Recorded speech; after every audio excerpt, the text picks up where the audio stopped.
Hello दोस्तों, स्वागत है आपका हमारे चैनल एमसीईआरटी फिजिक्स अब में। आज हम शुरुआत करेंगे एमसीक्यू की। चैप्टर 4 के प्रीवियस ईयर के क्वेश्चन पेपर्स में पूछे गए, लास्ट कुछ ईयर्स के क्वेश्चन पेपर में पूछे गए हम एमसीक्यू का और डिस्कशन करेंगे। और इसमें कुछ एमसीक्यू एनसीईआरटी के भी हैं, तो आइए शुरुआत करते हैं। देखिए क्या कह रहा है पहला सवाल कि थीटा इक्वल टू 45 पे आपने एक चार्ज पार्टिकल को थ्रो किया है मैग्नेटिक फील्ड में, तो किस शेप में ये मूवमेंट करेगा। ये शेप होगा हेलिकल, क्योंकि आर्बिट्रेरी एंगल का आप डेरिवेशन कर चुके हो कि थीटा इक्वल टू जब भी कोई रैंडम एंगल होता है अपार्ट फ्रॉम जीरो 180 या 90 डिग्री, इसके अलावा अगर कोई एंगल होगा तो क्या हेलिकल पाथ में ये मूवमेंट करता है। ठीक है, बायो सेवर्ट लॉ क्या कहता है। देखो बायो सेवर्ट लॉ ये कहता है कि इलेक्ट्रॉन जब डीएल एक करंट एलिमेंट लिया ना, ये करंट आपका फ्लो हो रहा है, तो इलेक्ट्रॉन ऑब्वियसली तार में अपोजिट डायरेक्शन में फ्लो हो रहे होंगे, लेकिन जो मैग्नेटिक फील्ड बनेगा वो तो इसके साथ इलेक्ट्रॉन की डायरेक्शन के साथ भी 90 डिग्री, अगर थ्री डायमेंशनल आप सोचो कि ये इन्वर्ट जाएगा ना, तो इन्वर्ट जाएगा तो थ्री डी में जो इलेक्ट्रॉन के मूवमेंट की डायरेक्शन है उसके साथ कैसा एंगल बना रहा होगा, परपेंडिकुलर का। तो यहाँ पे सेकंड ऑप्शन आपका आ जाएगा। अगला क्वेश्चन क्या कह रहा है कि इलेक्ट्रॉन को प्रोजेक्ट किया गया uniform values current carrying long solenoid. देखो एक्सिस पे जब किया जाता है तो मैग्नेटिक फील्ड एक्सिस पे क्या होता है, सोलेनॉइड मान लो ये है, ठीक है। तो इसमें जो बीच में यहाँ पे जो एक्सिस होगी, ठीक है, ये ऐसे मान लो थोड़ा सा, ठीक है। तो बीच में जो एक्सेस होगी, यहाँ पे मैग्नेटिक फील्ड लाइन ऑलमोस्ट एक लीनियर लाइन में कन्वर्ट हो जाती हैं। इसी डायरेक्शन में आपने इलेक्ट्रॉन को भी फेंक दिया है, तो बी और इलेक्ट्रॉन का जो वी मोशन है, दोनों के बीच में एंगल क्या हो गया, थीटा इक्वल टू 0 डिग्री। अब थीटा इक्वल टू 0 डिग्री हो गया तो एफ क्या हो गया, q v B sine zero, यानी कि साइन जीरो की वैल्यू जीरो, तो एफ क्या हो गया आपका, जीरो। यानी कि कोई फोर्स नहीं लगेगा, तो इसका मतलब वेलोसिटी क्या रहेगी, यूनिफॉर्म। आगे बढ़ते हैं। Beam of electron and proton moving parallel to each other. देखो प्रोटॉन की एक बीम ले लो, इलेक्ट्रॉन की मान लो एक बीम ले ली तुमने, तो ये तो ई रहा, बट इसका करंट क्या हो जाएगा, करंट हो जाएगा इस डायरेक्शन में, ठीक है। और प्रोटॉन वाले केस में क्या होगा, प्रोटॉन वाली है moving in parallel to each other the direction of. तो पैरेलल में अगर प्रोटॉन भी अगर पैरेलल है तो उसका करंट लेकिन क्या हो जाएगा, इस केस में करंट तो प्रोटॉन की डायरेक्शन में फ्लो करेगा ना, तो आई यानी कि करंट हो जाएगा अपोजिट डायरेक्शन में, तो ये क्या होगा, बोथ बीम रिपेल करेंगी, ठीक है। यानी कि जब अपोजिट डायरेक्शन में करंट होता है ना तो रिपेल करता है, तो यहाँ पे रिपेल करेंगी। आगे बढ़ते हैं। द एक लॉन्ग स्ट्रेट, इसका थोड़ा सा डिटेल में आंसर देखते हैं, आइए क्या कह रहा है देखते हैं। देखिए क्वेश्चन क्या कह रहा था कि एक वायर है रेडियस आर का, एक वायर है रेडियस आर का, ये वायर रहा आपका रेडियस आर का, ठीक है। इसकी रेडियस है आपकी ये आर, ठीक है। और the current I is uniformly distributed, इस वायर में करंट यूनिफॉर्मली डिस्ट्रीब्यूटेड है आई, ठीक है, across cross section area. The ratio of magnitude of magnetic field at R by two, तो आर बाई टू पर मैग्नेटिक फील्ड कितना होगा, और टू आर डिस्टेंस पर, ये मान लीजिए यहाँ पे कहीं टू आर है, तो इस डिस्टेंस पर मैग्नेटिक फील्ड क्या होगा। तो सबसे पहले देखो, जो एम्पियर सर्किटल लॉ क्या कहता है कि B D L equal to mu not I, यानी कि कितना करंट इनक्लोज्ड है। तो पहले केस में जब आपकी रेडियस थी आर, जब आपकी रेडियस आर थी, तो एरिया आपके वायर का क्या हो गया, पाई आर स्क्वायर। इस पूरे एरिया में करंट कितना फ्लो हो रहा है, आई। पर यूनिट एरिया आपका करंट क्या हो गया, I upon total current upon area pi R square, ठीक है। यहाँ पे अभी स्टॉप कर लेते हैं। अब रेडियस आर बाई टू को देखते हैं, तो आर बाई टू रेडियस के लिए, ये आर बाई टू रेडियस के लिए इतने पार्ट के लिए केवल, ठीक है।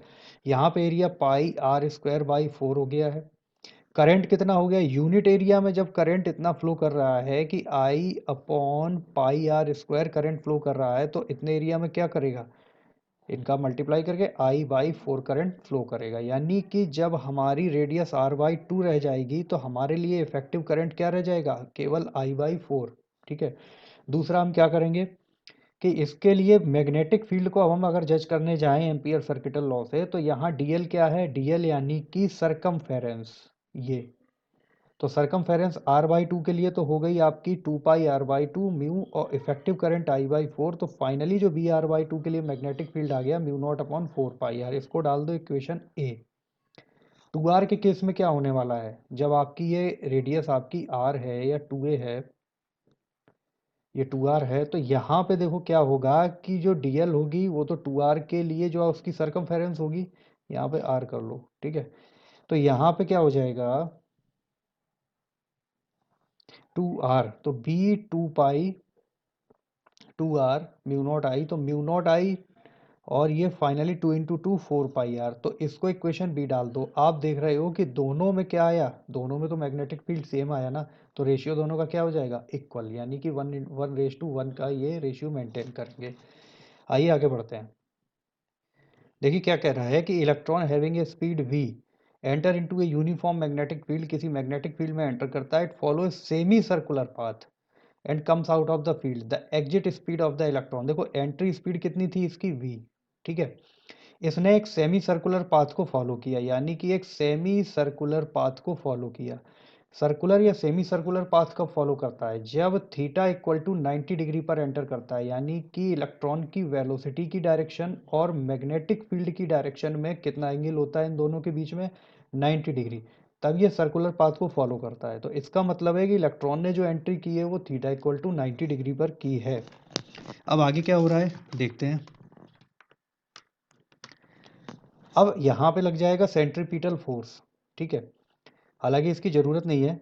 अब 90 डिग्री पर क्या होगा कि इलेक्ट्रॉन की जो स्पीड है वो v इस डायरेक्शन में होगी, और जो फोर्स लगेगा मैग्नेटिक फील्ड की वजह से वो हमेशा लगेगा 90 डिग्री पे। जब यहाँ पे जाएगा तो ये फिर 90 डिग्री हो जाएगा, यहाँ पे जाएगा तो 90 डिग्री, यहाँ पे जाएगा तो फिर फर्दर 90 डिग्री, यानी कि फोर्स का और जो डिस्प्लेसमेंट हो रहा है इसके बीच में एंगल क्या बन जाएगा, 90 डिग्री। तो वर्क डन कितना हो जाएगा, W equal to F into S cos 90, यानी वर्क डन हो जाएगा जीरो। जब वर्क डन हो जाएगा जीरो तो कुछ काम नहीं होगा, यानी कि वेलोसिटी क्या रहेगी इसकी, यूनिफॉर्म, यानी कि ये v जितनी एंट्री की थी उसी वेलोसिटी के साथ ये आपका एग्जिट भी कर जाएगा। तो आगे बढ़ते हैं, अब कुछ सब्जेक्टिव न्यूमेरिकल पर भी हम लोग थोड़ा सा देख लेते हैं। आइए शुरू करते हैं कुछ न्यूमेरिकल जो आपके पीवाईक्यू में है, कुछ आपके लास्ट ईयर के क्वेश्चन पेपर्स में पूछे गए हैं, तो कुछ उनको देख लेते हैं, और कुछ इसमें एनसीईआरटी के भी आपके न्यूमेरिकल हैं, तो दोनों का एक इस साल के लिए जो 2025 एग्जाम के लिए जो आपके मैंडेटरी, जो आपके वेरी इंपॉर्टेंट क्वेश्चंस का कलेक्शन है, आइए उन न्यूमेरिकल को भी थोड़ा देखते हैं। देखिए पहला क्या क्वेश्चन कह रहा है, square coil of side 10 centimetre having, आइए इसको अगली स्लाइड में देख लेते हैं। इसका सोल्यूशन जो है, A square coil of 10 centimeter having 20 turn and carry a current of 12 ampere. The coil is suspended vertically. देखो एक स्क्वायर कॉइल ऑफ है जो 10 सेंटीमीटर, एक स्क्वायर कॉइल है ये इस तरीके की, और इसकी चारों साइड बराबर है, ये वर्टिकली सस्पेंडेड है और इस पर 20 टर्न है, यानी कि ये इस तरीके से, मतलब 20 टर्न में ये कॉइल, इसमें 20 टर्न दिए गए हैं। Carry a current of 12 ampere, तो आई की वैल्यू क्या हो गई 12 एम्पियर, यानी कि आई आपका हो गया 12 ampere, 12 ampere. The coil is suspended vertically north and angle of 30 degree with the direction of यूनि, देखो मैग्नेटिक फील्ड है, अब यहाँ जो मैग्नेटिक फील्ड जा रहा होगा इसका जो नॉर्मल है कॉइल का वो 30 डिग्री का एंगल बना रहा होगा। मान लो देखो ये कॉइल लटकी हुई है 10 सेंटीमीटर इसकी साइड है, अब ये तो हो गया मैग्नेटिक फील्ड बी, और इसका जो कॉइल का नॉर्मल है ये कहीं 30 डिग्री एंगल यहाँ पे बना रहा है, ठीक है।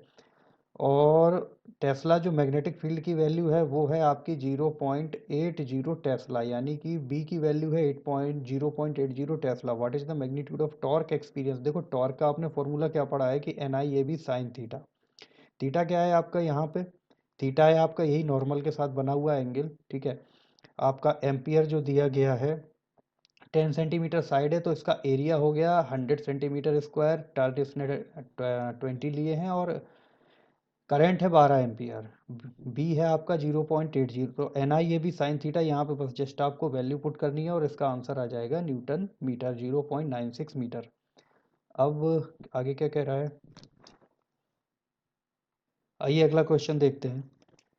कह रहा है long straight wire in the horizontal plane carry current of 50 ampere 50 ampere in a north to south direction. देखिए नाउ नॉर्थ की डायरेक्शन आपकी रही है नॉर्थ, और ये रहा आपका साउथ, एक वायर है, करंट एक 50 एम्पियर का ले जा रहा है यहाँ पे ये, and in north to give the magnetic direction of magnetic field B. यहाँ पे कोई पॉइंट बी यहाँ पे एग्जिस्ट कर रहा है बी पॉइंट पर, और ये इसकी डिस्टेंस कितनी दी गई है 2.5 मीटर ईस्ट में, यानी ईस्ट डायरेक्शन में इसका 2.5 मीटर है। तो क्या करना है, magnitude of and direction of magnetic field, देखो आई आपको 50 एम्पियर दिया है, आर 2.5 मीटर है, बी आपका फॉर्मूला जो होता है वो क्या होता है आपका कि mu not I upon 2 pi R. देखिए लॉन्ग स्ट्रेट वायर वाला आपने डेरिवेशन किया है ना, उसमें जब बहुत ही लॉन्ग स्ट्रेट वायर होता है तो हम बाय डिफ़ॉल्ट जो एंगल होता है वो फाई को मान लेते हैं 90 डिग्री। तो यहाँ हमने 90 डिग्री मान लिया है, और mu not I upon 2 pi R से हमने जस्ट फॉर्मूले में हमने वैल्यू पुट किया है म्यू नॉट अपॉन 2 पाई। तो यहाँ 2 पाई के लिए हमें तो वैल्यू पता है म्यू नॉट अपॉन 4 पाई 10⁻⁻⁷। तो यहाँ 2 का मल्टीप्लाई ऊपर और 2 का मल्टीप्लाई नीचे कर लेंगे, तो फाइनली हमारा जो मैग्नेटिक फील्ड आ जाएगा 10⁻⁻6 आ जाएगा। राइट हैंड स्क्रू रूल या राइट हैंड थंब रूल से, थंब रूल से जब हम निकालेंगे तो थंब को हम ऊपर रखेंगे हम राइट हैंड की, और फिंगर अपनी कर्ल करेंगे तो ईस्ट डायरेक्शन में ये इनवर्ड जा रहा होगा, यानी कि इनवर्ड डायरेक्शन होगी इसकी। ठीक है, आगे बढ़ते हैं। देखिए क्या हो रहा है कि what is the value point P पर मैग्नेटिक फील्ड की वैल्यू हमें पता करनी है। देखो फॉर्मूला होता है जब एक सर्कुलर शेप में जा रहा है तो इसके सेंटर पे क्या फॉर्मूला होता है, mu not an I upon 2 ए यहाँ पे रेडियस है तो यहाँ अपने आर दी है तो यहाँ पे आर कर लो। ठीक है, अब होगा क्या कि डायरेक्शन जो निकलेगी वो आप थंब रूल से भी निकाल सकते हो कि इस वाले पार्ट के लिए जब आप करंट की डायरेक्शन में थंब को रखोगे, फिंगर कर्ल करोगे और पीक में देखोगे तो आपको इनवर्ड डायरेक्शन में ये आपको मैग्नेटिक फील्ड मिलेगा। ठीक है, और इस वाले वायर के लिए जब आप करोगे तो देखो आई तो दोनों के लिए सेम है ना, और आर भी दोनों के लिए सेम है, एंड नंबर ऑफ टर्न क्या है यहाँ तो एक ही है, तो सब कुछ सेम है। तो और इसका जब आप राइट हैंड रूल से आप डायरेक्शन निकालोगे तो यहाँ पे ये आउटवर्ड निकलेगी, तो दोनों की direction opposite but magnitude equal हो जाएगा। तो पी को ये अपने दोनों एक दूसरे को कैंसिल आउट कर देंगे, पी पर जो मैग्नेटिक फील्ड की इंटेंसिटी है वो आएगी 0। आइए आगे बढ़ते हैं। सेम चीज़ यहाँ पर भी है, देखो करंट की डायरेक्शन सेम है, यानी कि एक तो इनवर्ड बना रहा होगा और ये वाला आउटवर्ड बना रहा होगा। करंट दोनों जगह आई जा रहा है, आर दोनों का सेम है, तो इसका मतलब यहाँ भी मैग्नेटिक फील्ड की डायरेक्शन क्या हो जाएगी 0। आइए आगे बढ़ते हैं। What is the magnitude of magnetic force per unit length in A current carrying wire 8 ampere making an angle 30 degree with the, देखो आपने जो डेरिवेशन किया है ना, एक करंट कैरिंग वायर आपका होता था, ये एंगल होता था थीटा, आई यहाँ पे करंट होता था, ये आपका बी है, और यहाँ पे फ्लेमिंग के लेफ्ट हैंड रूल से आप फोर्स निकाल लेते थे एफ। तो इसका क्या निकल के आया था आई बी एल साइन थीटा। तो आई बी एल साइन थीटा में आपका बी आपका दिया गया थीटा, देखो 30 डिग्री दिया गया है, ये 30 डिग्री आपका दिया गया है थीटा, 8 एम्पियर आपका आई दिया गया है, बी आपका टेस्ला 0.15 दिया गया है, और एल लेंथ कहीं दी गई है, पर यूनिट लेंथ इसको पूछा है ना, तो अपॉन में जैसे ही हम एल कर देंगे, पर यूनिट लेंथ का मतलब है कि लेंथ से डिवीजन हो जाए, तो एल से एल कट जाना है, तो फाइनली जो आपका आएगा 0.6 न्यूटन मीटर आ जाएगा। आपको जस्ट फॉर्मूला में वैल्यू रखनी है। ठीक है, electron is revolving in a circular और with a speed of 10 to the power 8 metre per second, the radius of the orbit is 10 to the power -11, find the current produce by the revolving electron. देखो भाई current क्या होगा, सीधा current का formula होता क्या है कि आई जो होता है क्यू बाई टी होता है ना, फ्लो किया गया चार्ज और कितने समय में ये चार्ज फ्लो हुआ टाइम में, तो क्यू बाई टी करके आई। तो अब पहले तो हम क्यू को निकाल लेते हैं, क्यू क्या है, इलेक्ट्रॉन है ना, तो क्यू हो गया ई। ठीक है, टी क्या है, अब ये रिवॉल्व कर रहा है, तो रिवॉल्व करने का मतलब है कि इसका टाइम पीरियड होगा ना एक चक्कर लगाने का, तो अगर हमें रेडियस मिल जाए तो हमारा काम बन जाएगा। क्यों, क्योंकि फॉर्मूला टी 2 पाई, हेलिकल वाला देख लो ना यार, हेलिकल वाला पाथ आपने पढ़ा नहीं है आर्बिट्रेरी एंगल पे जब, तो वहाँ पे टी की हमने टाइम पीरियड का हमने फॉर्मूला निकलवाया था 2 पाई आर अपॉन वी। ठीक है, या फिर सिंपल सा ले लो कि जब एक ऑर्बिट में रिवॉल्व कर रहा है तो डिस्टेंस कितनी चलेगा आर, अगर रेडियस आर है। ठीक है, वेलोसिटी वी है, तो निकाल लेते हैं ये 2 पाई आर अपॉन वी, और आपका यहाँ पे आ जाएगा, देखो या तो आर की वैल्यू गिवन है, आर की वैल्यू आप यहाँ रख दो और ये वी की वैल्यू आप यहाँ पे रख दो, काम हो जाएगा। या फिर इकट्ठा सबको कलेक्ट कर लो, Q/T में ही सीधा पुट करो।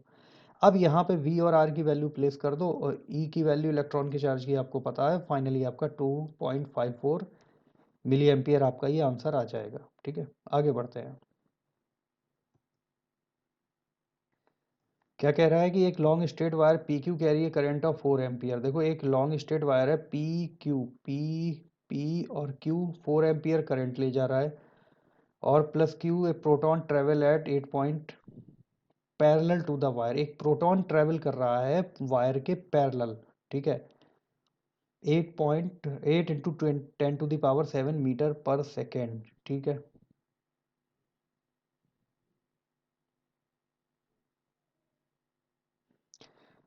पैरेलली तो कर रहा है but it direction is opposite to the current, यानी कि करंट की डायरेक्शन अगर यूं है तो प्रोटॉन की डायरेक्शन यूं है। ठीक है, what is the force of the magnetic field due to the current carrying wire exert on the proton. Proton पे कितनी एक मैग्नेटिक फील्ड होगी ये बताना है। तो आइए चलिए देखते हैं। देखिए सबसे पहले जो हमें निकालना पड़ेगा वो ये निकालना पड़ेगा कि इस वायर की वजह से P पॉइंट पर, इस वायर की वजह से P पॉइंट पर मैग्नेटिक फील्ड कितना बनना है। तो मैग्नेटिक फील्ड जो बनना है वो है आपका B इक्वल टू वो लॉन्ग स्ट्रेट वायर वाला फॉर्मूला, तो म्यू आई अपॉन 2πr। ठीक है, तो यहाँ से तो मैग्नेटिक फील्ड की वैल्यू पता चल जाएगी। ठीक है, अभी रखेंगे नहीं, पहले समझ लेते हैं। F जब एक चार्ज जो है आपका वो किसी एक्सटर्नल मैग्नेटिक फील्ड में एंटर करता था तो हम लोगों ने क्या डेरिवेट किया था फॉर्मूला को, हमने डेरिवेट किया था FQV क्रॉस बी को अगर खोल लेते हैं तो ये हो जाएगा QVB साइन थीटा। ठीक है, तो अब यहाँ पे देखते हैं क्या हो रहा है। थीटा देखो बी जो बनेगा इस वायर की वजह से, बी जो बनेगा वो इनवर्ड पेपर के अंदर जाता हुआ बी बनेगा ये वाला। ठीक है, 3D में सोचो, 3D में ये मान लो इंटरनली जेड एक्सेस जा रही है, ये और जेड एक्सेस आपकी ये है। ठीक है ना, तो ये जेड एक्सेस वाली इनर, ये इनवर्ड डायरेक्शन मान लो, और ये जो मूवमेंट है ये नेगेटिव वाई की तरफ है, यानी कि दोनों के बीच में अगर 3D स्पेस देखा जाए तो 90 डिग्री बनेगा ना। तो यही 90 डिग्री हमने यहाँ पे रख दिया है। बाकी आई की वैल्यू दी गई है आपकी 4 एम्पियर और आपका आर भी आपका दिया गया है 0.2 मीटर। ये जो डिस्टेंस दी गई है ये आपका आर ही है, ये डिस्टेंस है। और वी आपके वेलोसिटी प्रोटॉन की 8 × 10⁻⁷ दी गई थी, 8 × 10⁻⁷। तो ये सारी वैल्यू आप पुट करें और आपको मिल जाएगा, जो आंसर आपका आएगा वो आएगा 2 × 2.56 10⁻⁻17 न्यूटन।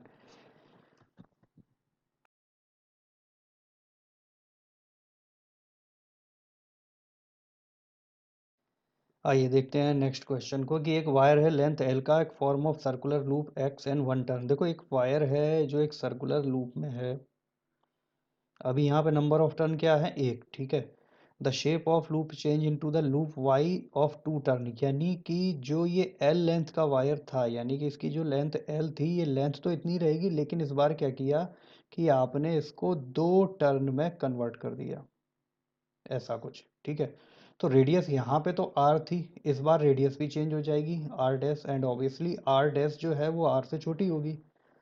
अब आगे देखते हैं क्या कह रहा है कि find the ratio of magnetic field at the centre of. अब यहाँ पे सेंटर पर जो मैग्नेटिक फील्ड में क्या चेंज आया है, क्या इन दोनों के बीच में रेशियो बना है। यहाँ पे मान लो बी था और यहाँ बी डैश या बी सेकेंड कर लो, B1 B2 कर लो। ठीक है, इसको हटा लो, तो इनके बीच का रेशियो पूछा है। देखते हैं क्या हो रहा है कि पहले तो नंबर ऑफ टर्न थे 1, अब नंबर ऑफ टर्न हो गए आपके 2 दूसरे कंडीशन में। तो सबसे पहले पहली कंडीशन में B1 लूप में क्या हुआ, जो सेंटर पे होता है सर्कुलर सर्कुलर वायर के सेंटर पे मैग्नेटिक फील्ड का फॉर्मूला क्या होता है, μ0I/2r।